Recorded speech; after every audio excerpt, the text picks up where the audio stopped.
Welcome to another episode of Samori Speaks. Kamali Academy is adding a new addition to its program. This year, we're going to start our childcare piece, right? Because we understand, as one of our great warriors told us, the first one to the mind is the winner.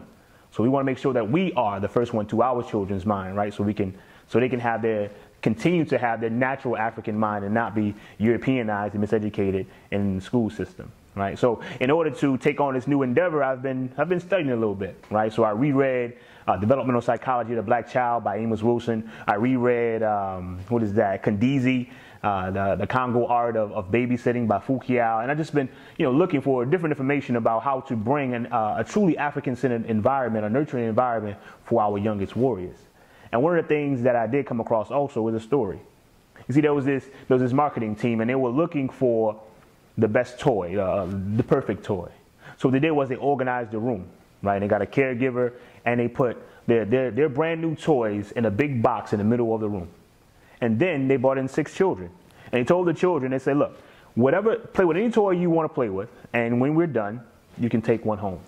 They left the room because they didn't want to influence the children. But the idea was that whatever toy the child wanted to take home was the toy that they liked most, right? So they left the room for about 30 minutes. And when they came back, they noticed something crazy, that all the toys were scattered all over the room. And in fact, no child was even looking at any other toys. Instead, the children were happily playing with the cardboard box that the toys came in. And for me, when I read that, I said, man, keep it simple, right? Our children have the kuumba, or the creativity, already within them. So all we have to do is keep it simple and make sure and just guide them along their African way, right? And it reminded me when we first got started with Kamali Academy. I mean, we had 2 students, and we were at a kitchen table, and one of the parents came to me and said, do you have a bunch of new computers? Do you have a Promethean board or a smart board? And I said, no, ma'am. We got a kitchen table. We got this $12 whiteboard that we bought from Home Depot that we screwed into the wall. You know what I'm saying? In my kitchen. But I guarantee you, your child will get a better education that he can get at that miseducation factory that he was already going to. And sure enough, after that school year, she came to me and said, you are absolutely right.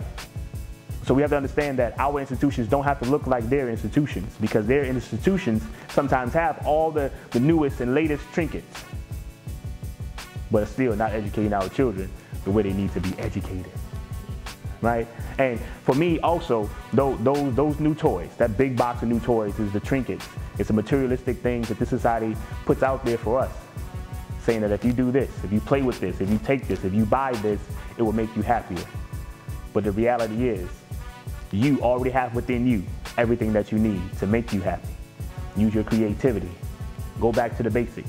Go back to our African culture and our African ways, the simple way of life. Because what did our ancestors have?